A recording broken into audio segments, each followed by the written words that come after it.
이번 시간은 특별한 성령 체험 강의 9번째 강해로서 목사님께서 학원을 직접 운영하면서 학생들을 가르치면서 자식같이 아끼는 마음으로 간절히 기도하여 놀랍도록 인성적으로 변화시킨 체험 강의 중 하나입니다. 끝까지 잘 들어보시고 은혜 받으세요. 구독과 좋아요는 큰 힘이 됩니다. 성도 여러분 안녕하십니까? 한 주도 성령 안에 충만하셨습니까? 오늘 성령 강해 8번째 강해로 오늘은 제가 체험했던 것을 위주로 여러분들과 은혜를 나누시는 시간을 갖도록 하겠습니다. 오늘 제목은 가르쳐 주시는 성령님이십니다. 요한복음 14장 26절에 보면 지혜와 계시의 영이신 성령 하나님께서 내가 너희에게 말한 모든 것을 생각나게 하시리라 라는 말씀이 있습니다. 저는 오늘 특별히 제가 체험했던 부분들을 은혜를 나누기를 원하는데요. 저는 서울에서 학원 운영 14년 그리고 분당에서 7년 20년 동안 청소년들을 위한 학원을 운영하고 있습니다. 수학과 영어를 가르치는 학원인데요. 수학은 4차 교육혁명에 발맞추어서 빅데이터를 사용하는 인공지능 학습 방법으로 수업하는 방식으로 메타인지 학습이기도 합니다. 분당이 교육열이 핫하다 보니 꽤 열기가 높고 준비된 학생들이 찾아오기도 합니다. 그러는 중에 2년 전 초등학교 학생이 방문하였는데 그 친구는 자폐를 앓고 있는 친구였습니다. 단지 부분적 아픔만 있을 뿐이지 수학적 사고력이나 계산력이나 집중력, 문제 해결력은 매우 탁월한 학생이었습니다. 저는 학원을 마치고 항상 1시간 30분씩 기도하는 시간을 갖습니다. 학원의 학생들을 위해서 한 사람씩 깊은 성령의 인도를 받기 위해서 기도하는 시간을 제가 갖는 것입니다. 그날도 그 어린 자폐 친구를 위해서 기도하던 중 제 마음이 몹시 슬퍼지면서 그 친구의 마음이 느껴졌는데요. 자신이 아픈 육체에 갇혀 있어서 슬퍼하는 그의 마음이 느껴졌습니다. 너무 안쓰러운 마음이 들어서 그 친구를 고쳐주시기를 간절히 기도하던 중 그 친구의 머릿속인지 뇌 구조인지 보이는 듯 했는데요. 신경과 신경 사이 아주 작은 점 하나가 박혀있는 것 보였습니다.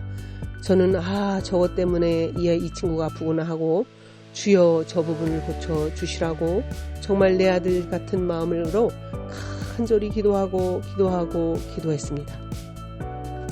그런데 마음 가운데에 그의 어머니가 하나님 아버지께서 그의 어머니가 나를 믿지 않고 현대의학에만 의지하여서 아이를 여기저기 병원에 데리고 다닌다고 그 어머니의 믿음 없음을 책망하는 주님의 마음을 저에게 부어주셨습니다. 다음날 학원에 등원한 그 아이 이름이 준민인데요. 준민이 어머니가 왔길래 제가 말씀을 드렸습니다. 준민이가 아픈 이유가 뇌 속에 신경과 신경 사이에 작은 점 같은 마치 석회 같은 것이 있어서 그런가요? 라고 했더니 준민이 어머니가 너무도 깜짝 놀라며 그걸 어떻게 알았냐고. 실은 우리 남편이 의사인데 아들의 병을 정확히 알기 위해서 한국과 미국을 오가며 정밀 진단을 받은 결과 신경과 신경 사이에 무엇인가 점 하나가 있다는 결과를 얻었다고. 너무 놀라며 우리는 그것을 알기 위해서 지불한 병원비와 수고가 엄청나다고 했습니다. 도대체 그것을 원장님께서 어떻게 알았냐고 너무 놀라워하셨습니다. 그래서 저는 곧바로 준민이 어머니에게 제가 기도 중에 느꼈던 것을 또한 또 말씀드렸습니다.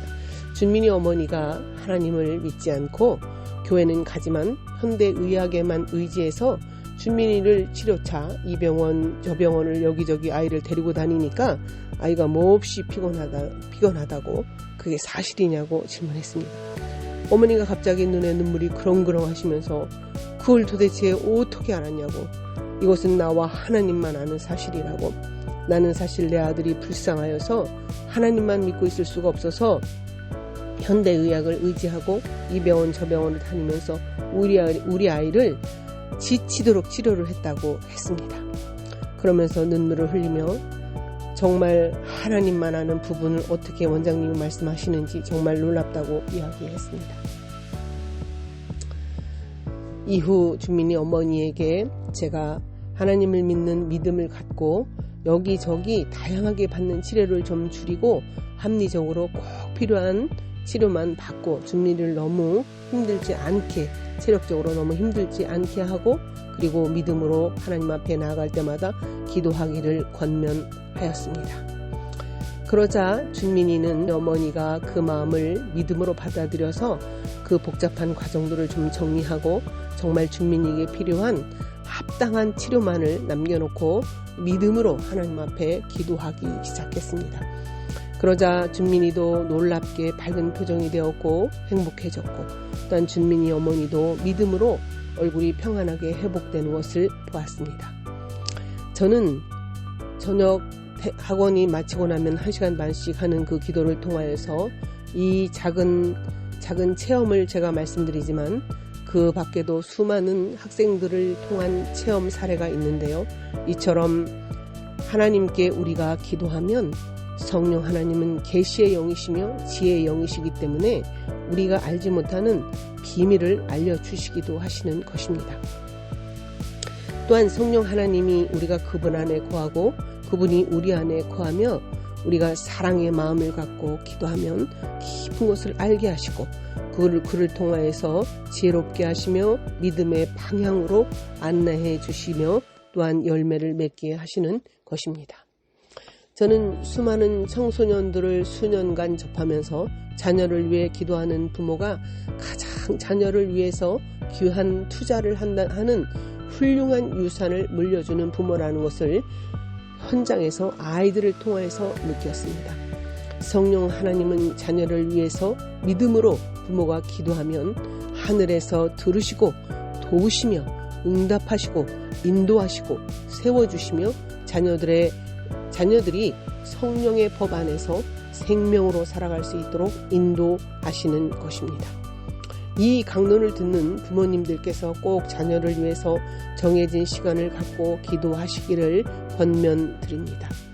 믿음의 선한 자녀들로, 생명의 믿음의 선한 영적인 자녀들로 성장하기를 원하신다면 정말 부모의 성령의 안내를 통한 기도가 뒷받침되지 않고는 절대 이루어질 수 없는 것입니다. 지금은 세상이 달라지고 4차 혁명으로 인해서 SNS와 속도가 빨라지고 자고 일어나면 정말 너무나 가치관이 변하고 모든 것들이 속도 있게 달라지는 세상을 살고 있습니다. 이럴 때일수록 우리가 자녀를 위해서 시간을 정해놓고 기도한다면 지혜의 영이시며 모략의 영이시며 모든 것을 알게 하시는 성령 하나님께서 우리들의 자녀의 갈 길을 알려주실 것이기 때문입니다. 한 주간도 성령 안에서 자녀를 위해서 기도하심으로 나의 자녀를 위한 바른 길, 진리의 길, 복된 길로 안내하는 기도의 부모님들이 되시기를 축복합니다. 다음 주에도 저의 성령 체험 강의 9강으로 여러분들을 찾아뵙도록 하겠습니다. 한 주간도 성령 안에 기도하시며 승리하십시오.